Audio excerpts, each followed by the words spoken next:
poucas palavras, numa só direção, lhe darão o poder necessário para sua vitória. Neville Goddard. Do livro The Power of Limited Imagination. Vídeo patrocinado por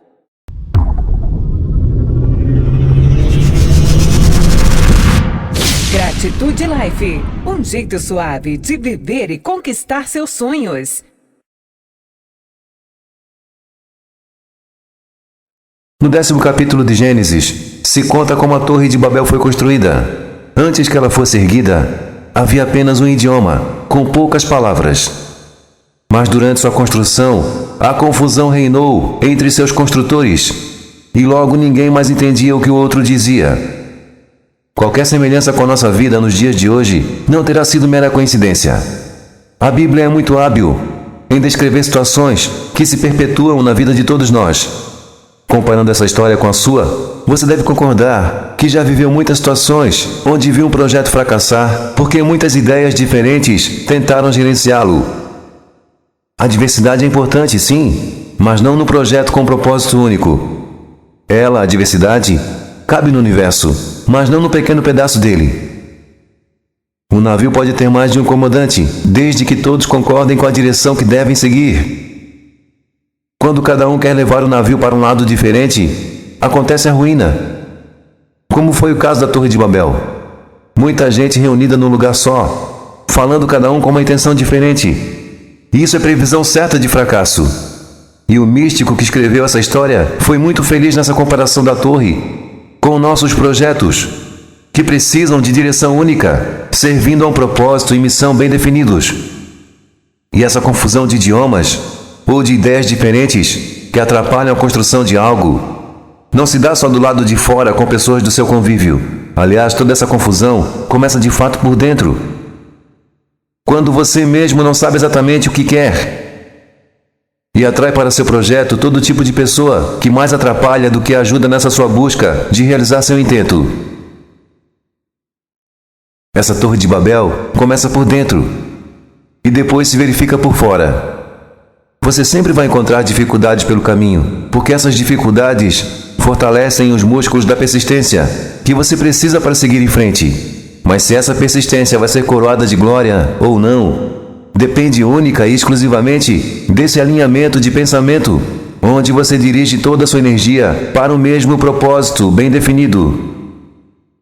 De novo, essa Torre de Babel começa por dentro e depois se verifica por fora. Você sempre vai encontrar dificuldades pelo caminho, porque essas dificuldades fortalecem os músculos da persistência que você precisa para seguir em frente. Mas se essa persistência vai ser coroada de glória ou não, depende única e exclusivamente desse alinhamento de pensamento, onde você dirige toda a sua energia para o mesmo propósito bem definido.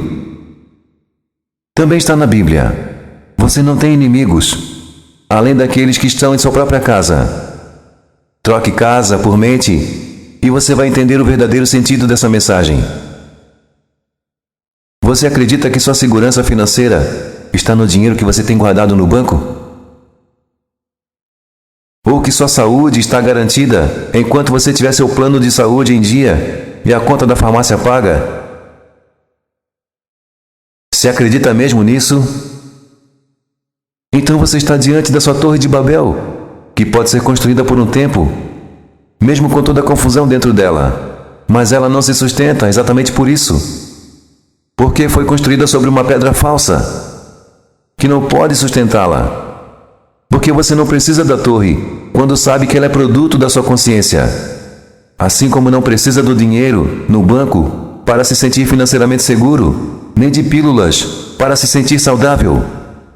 Se você juntou 1 milhão na sua conta e agradece seus sócios e clientes que o ajudaram a atingir essa fortuna, ótimo!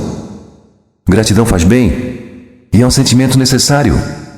Mas se você coloca esses sócios ou clientes como a fonte da sua fortuna, então você esqueceu da verdade que afirma que o poder está no Criador e não na coisa criada. Ser grato pela coisa criada? Sim. Endeusar a coisa criada e render-lhe sacrifícios? Não. Para quê? Para que celebrar a coisa criada e negligenciar quem a criou? Já parou para pensar no quanto isso é incoerente? Não há pecado nisso, e nem estou dizendo que é certo ou errado. Mas se você está aqui para descobrir a verdade, então aceite o que eu afirmo e o que as próprias Escrituras afirmam. Você não tem inimigos, além daqueles que estão em sua própria casa. E esses inimigos podem ser seus pensamentos. Digo podem ser, porque eles não precisam necessariamente atrapalhar seu caminho rumo aos seus objetivos. Bem direcionados e bem disciplinados, eles podem se tornar pilares fortes e estáveis que sustentam qualquer torre ou projeto que você empreender. Cristo disciplinou seus pensamentos, transformando-os em seus 12 ajudantes ou apóstolos, e cada um deles serviu ao mesmo propósito de levar Cristo à salvação. Todos tinham uma personalidade diferente, ou falavam de uma maneira diferente, mas estavam alinhados com Cristo, no mesmo propósito. Se você adquirir o olho único, que consegue perceber a ligação entre todas as coisas, vai ver similaridades entre a história de Cristo e a Torre de Babel, e entre todas as histórias da Bíblia e a sua própria vida. No capítulo 16 do livro de Mateus, se conta que os fariseus e saduceus, desacreditados da sua sorte, pediram sinal dos céus, e lá se aconselha que esses fossem evitados. Fariseus e saduceus são estados da mente semelhantes à dúvida, à perda da fé. A Bíblia não seria um livro interessante se falasse de estados mentais ao invés de personagens. É bem mais ampla a possibilidade de dissertação para um escritor quando ele usa personagens para relatar um fato.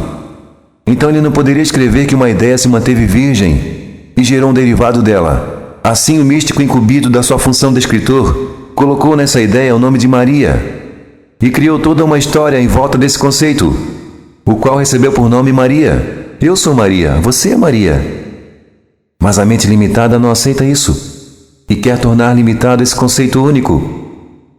Limitado como a própria mente que não entende esse conceito, dando princípio e fim a esse conceito, e mais um local e data de nascimento. Coisas que pertencem a esse mundo, sem entender que esse mundo é apenas um reflexo de um outro mundo, no qual não existem essas limitações. Se você espera por sinais externos, como os fariseus e saduceus, então você não entendeu onde está de fato o poder. O mundo reage ao observador, e se você espera por sinais que lhe mostrem que caminho seguir, eles vão aparecer. Não porque Deus guarda seus passos mais do que guarda os passos de outra pessoa. Esses sinais virão de acordo com suas expectativas, porque esse conceito de caminho certo ou caminho errado não existe para Deus ou o universo. Existe apenas o caminho que serve ao seu propósito e o que não serve. Então, antes de pedir por qualquer sinal, você deve ter bem claro em sua mente qual é o seu propósito. Se você quer chegar nas montanhas, mas está indo para o litoral, esse caminho não é o errado, apenas não lhe serve. Entende?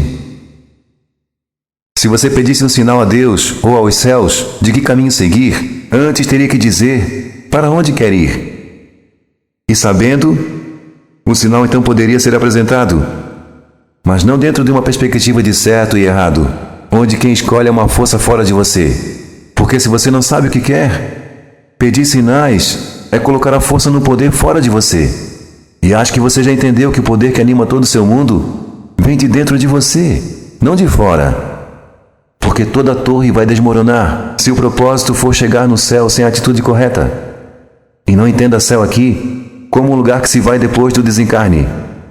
Céu é qualquer objetivo que você esteja empenhado em alcançar. Esse objetivo será alcançado pelo construtor que falar um único idioma, que não é o hebraico, nem o inglês, nem qualquer outro, mas sim a linguagem única da aceitação mental.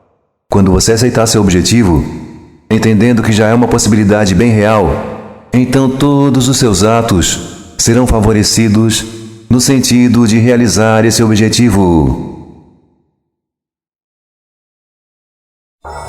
Locução Anderson Montreanjo.